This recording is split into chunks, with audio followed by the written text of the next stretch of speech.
nze mbalina blood mbalina amusajja tembalina nzaawo naye nga mbalina nabuli alina omwana wange waliwo nomwana obona Diva alinayo omwana wange walakola katadde Diva oba kalina omwana wange yo Diva yakubisiza amasika ebikonde mbadde saagala nnyajje mu kamera ayinza okukubya ebikonde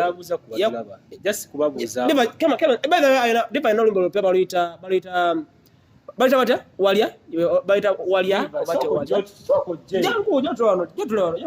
advisors twakoze n'abasajja bokka ku state tule wano obuze ku bantu abeere wakati abeere wano wakati abeere awo wakati tontidde ono alinga mwanyinaze bajja kukuba ono alinako abakuba ebikonde alinako ab'eŋŋumi buuza kuba tulaba Amma abatulaba musiibye mutya mwebale kubanga mwekuumiddeko Hand Media tubagalanya amanya bamita Diva oyimbira ddala bulungi mwebale kusiima mwe abatuzaamu amaanyi buli we muwagira naye nga Diva atuwulire kiki ddala kyekikukwana kwali omuntu akulaba omulundi ogusooka Diva Diva muyimbi nina ennyimba eziwerako nina oluyimba olwasinga otambula baluyita osirike bwenyerira bunyerizi osirike yitake wa mama Fiina osirike ninayo osirike ninayo twayiga kunywa ninayo time up tebwayiga kusoma bakukola sente kisinziira vibe ebeeriwo era n'abaasoma bayiga okusoma n'okusoma tukukolera gye biggwera nga tuli mu kunywa so nina kyabikolamu collaboration ne Alien Skin nina walya kekali latest then ninayo nankani lwaki abatuulira bagamba gwe mukyala Alien Skin erambo y'omu lwaki masike essaawa zino ali mu kunyiga biwundu otegera ensonga yeno watwalisiza omusajja ku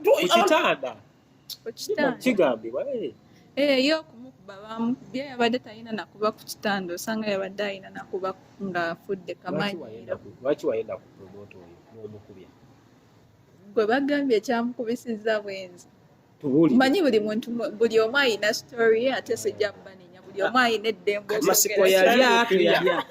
masiko yalya teyalya era n'akayimba directly kande kagenda wowe by the way masiko ekyamukubisa tebyali about relationships tubanze ne masiko nali simanyi namulaba nadde ago wali wamundaga kati oba wali tewamundaga kitegeeza nali simanyi waliwo bye yakola nga tebijja mu myaka gye ng'omuntu omukulu ekitiibwa kye yali alina okwewa teyakyewa so nga yeetaaga disciplinary committee ate ekyabalo kijjirawo disciplinary committee ebeera wa Alien Skin kyogamba gwe osanga omuntu nga nzoganya tosobola kumbeererawo wasanga omuntu nga yakuzoganya yali anzoganya yanzogeza Fangoni boss kwe kuvaana okimanyi ono mwana ali mu Fangoni forest ey'omukulu wa Alien Skin mwana ono tetaaga okukola emboozi empanvu alina emboozi ebyokunyumya bingi na Diva lenze nyalukirya linga abantu tulina tewali nnyo tewali yavudde mu Fangoni Fangoni biki najja kati ali eno ewa gye wantadde mukono gwaki gwa left gwa right ennaku zino gye wantadde wandibadde wegane nga tweganira mu kamera tutule wali ebituza nga tweganira mu kamera bannange bakusombye bannange nedda ono sabadde kiraawo Diva saamusombye Diva tuli mukola we working on a project tulina project gye tuli mukolako era egenda kubejja mu maaso awo naye nga tukola mu project era tuli mu kwongera kwemanya anyumizaako kuba kati nze Alien Skin kyali wange naye Alien Skin balinamu enkwatagana ndowooza era ndowooza mama Fangoni so tuli mu kumanyagana mbeera ya kutegeeragana ng'abantu but then nga tukola project yes tulina project ze tuli mu kukola naye okakyala kalungi naawe era ndowooza maaso awo ngenda kuyisa date ez'ekivvulu kyange. Olina shogulo omwaka. Ninayo shogulo omwaka. Tusokola shoki bifa. Kiragisa ki? Bagikolera ku myaka emeka. Kiragisa kyokkola ki? Buuza bubuuza. Bana nina shogulo omwaka. Era mujje mugenda kujja saa yonna ngenda yisa date. Ne date endala egenda okujja ngenda oyisa wakati wange ne Diva. Tulina date tugenda banjulira ekintu kino officially. Tubagambe nti tugenda kukola oluyimba. Manango byangu ya.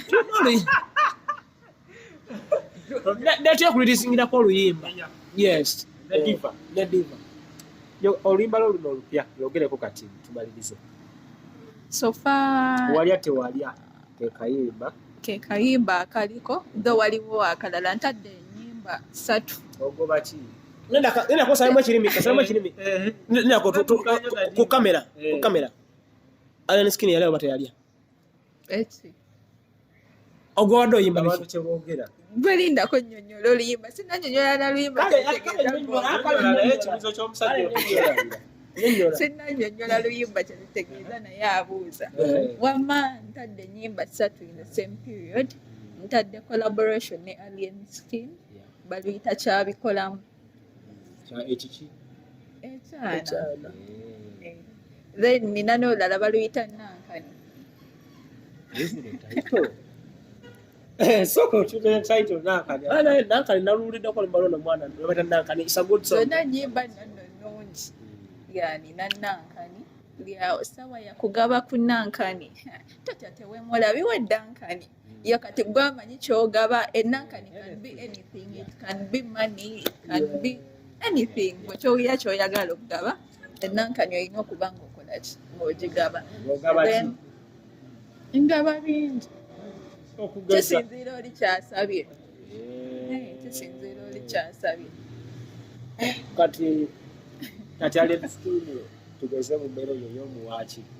Naye kyaba asabye. kyonna Bwe waliwo kye mulabye kyasabye. nange mbeko kyensaba. Saba. Nsaba ku nankani.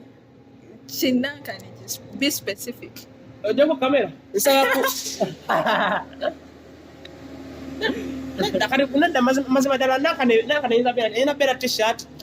Soboka. Nti nankani. Omanyi ekigambo nankani kyekitegeeza. Enankani kigambo kye bakozesa nga weerabidde erinnya lyekyo. Tuyinza okugamba mpeereza ku nankani eyo nga nkugamba simu yange.